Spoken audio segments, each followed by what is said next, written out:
G'day there folks, today we're doing another drawing video, another speed draw, a little bit of a talk about world building, and I'll be reading a short story that I've written that fits in with all this today. So buckle up, strap in, and I hope you enjoy.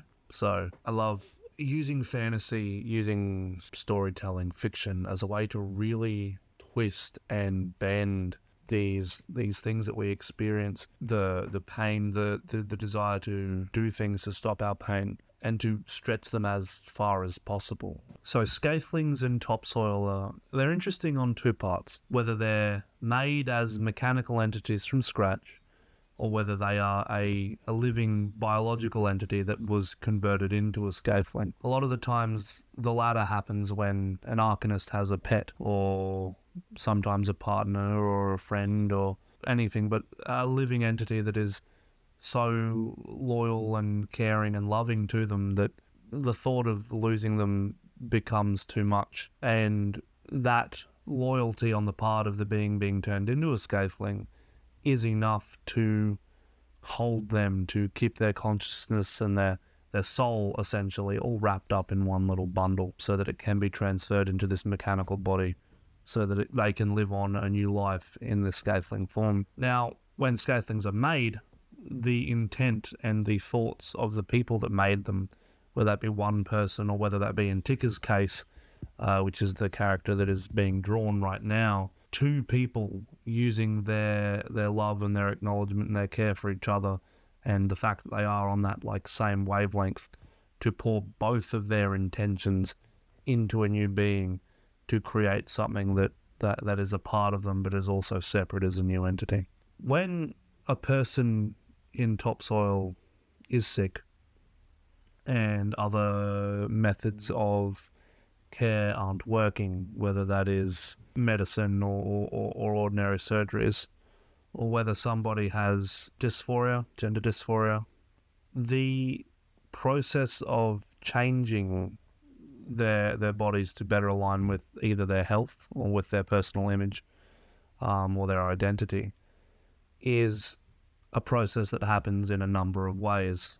And what I wanted to reflect with this piece, with this story, is the fact that change, and sometimes change for the better, is not in and of itself, it can be very hard. The process can be tough.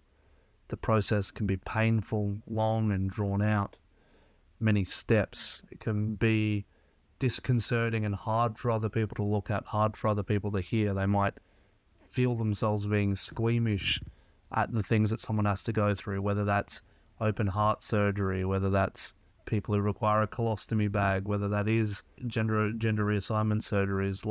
All of those things are painful, they're hard to go through, but sometimes, and most of the time, they are a necessary step, a necessary process to get through, to get a person to being happy and healthy in their own body. So fantasizing that, taking that to its highest degree and doing this kind of body horror piece about this man taking himself apart because of the pain that he feels inside and rebuilding all his bits until there's nothing left that remains. It's a representative of that pain of the process. But when this character returns, this character's a postman. He is able to continue in the body that he's now in because, again, he's felt this need, and this need's actually been almost separate to just the medical desire. Each part of him he felt he had no connection to or was pained with, and remade and rebuilt them so that he could be in a better state. And Patches, the scathling, ends up becoming a postman, ends up living a full and varied life, having friends, learning to do things that he hadn't done when he was a biological entity, is in a state where he becomes safe in the end. And so that process, that pain, even though it is an ordeal to go through, he has ended up in a state that was okay, and that's important. I think that is important. That is the important aspect of all of these things. Now, this short story, almost, is meant to respond to that. It's meant to have that kind of what happens when a person seeing something wrong with themselves tries to fix it. And it is a medical thing in this case, but you often hear of folks who have, struggle with their appearance, and they get a nose job, and then because they get a nose job, now their brows look a bit out, so they get them moved around, and before long they've completely changed themselves. So I'm going to read this for you today, and I really hope that you guys enjoy. So, ulcer, extracted from the logs of the scaffolding known as patches. It all started with a stomach ache. It is silly, I know, to look upon the mangled, ticking remnants of what once was a living thing, and attribute its dissolution to a minor inconvenience, but as much as I can assure you, through the riveted grate that was once my mouth, it was an awfully bad stomach ache. It was a small pain at first, like a canker sore in the gut that twinged whenever I'd eaten my fill or had too much wine or sweet things. That was manageable. All things in moderation. But it was not long before, even on my most moderate days, in between water and stale bread rinds and low-fat lactose-free cheese, that the sharp pain was still present. A bright berry of agony nestled in a wreath of throbbing hurt. And then it hurt all the time. When I woke in the morning, when I lay down to sleep, when I stood and sat, walked or worked, even when I sat in the garderobe or stood behind the elm in the yard to relieve myself. As I said, an awfully bad stomach ache. I went to see the alchemists, of course. What else do you do in a situation like this? But their prying fingers could find no injury, and their poultices and recommendations of carefully selected foods did nothing to alleviate the hurt. So I left them, accepted their advice, and got to work. The digestive tract is one of the simpler mechanisms of the body. And do not get me wrong, it is complex in its own right, but it is all filters and pumps and fermenting chambers. It is not brain surgery. So I built one, found and fabricated the tubing, collected charcoal for the filters, and sourced metal to replace the aching flesh, and piece by piece I assembled the part of me that would not hurt any more. When it was done, well, I got to install it. It is quite peculiar how the pain medication, which did nothing to stop the screaming pain of my failing stomach, worked wonders to numb the flesh, to begin the cuts below the trachea, to remove the rebellious meat from within myself, and replace it with the glorious brass. But when I lay, disemboweled and re-stitched on the table, that pain had disappeared. It was a few weeks before the esophagus began to atrophy, the peristaltic action no longer reciprocated by a moving stomach, so it was the next to go. And I replaced my vocal folds with the leaves of a harmonica, and laughed myself hoarse when I realized my lungs could not move enough air to make them speak. So I replaced them with bellows of cowhide, far stronger than the weak sacs of capillary and diaphragmatic muscle I left out on the table, and used sea sponge as the interface to swap the used carbon dioxide from my blood. But the bellows cracked my ribs, so I replaced them with the steel springs from a corset. But They pressed against my skin so tightly I had to reinforce it with sheets of tin and tarred canvas. It is little wonder that when my husband left me, shouting about the abomination I had become,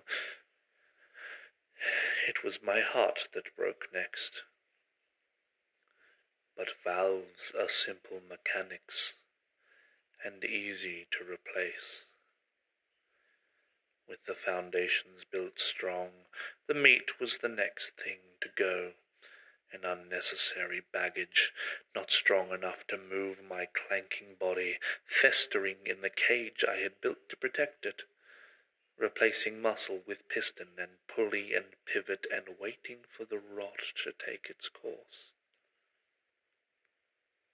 It is quite easy to get rid of flesh when it has liquefied. Merely opening the side of the airtight tin and tarpaulin skin was enough for the remainder of my meagre form to slough away, leaving steel and white bone behind. All that is left is the brain and the eyes, for I have not learned how to replace them yet, but they hurt just as much as the meat, the heart, the ribs, the lungs, even my stomach. But I cannot fix them.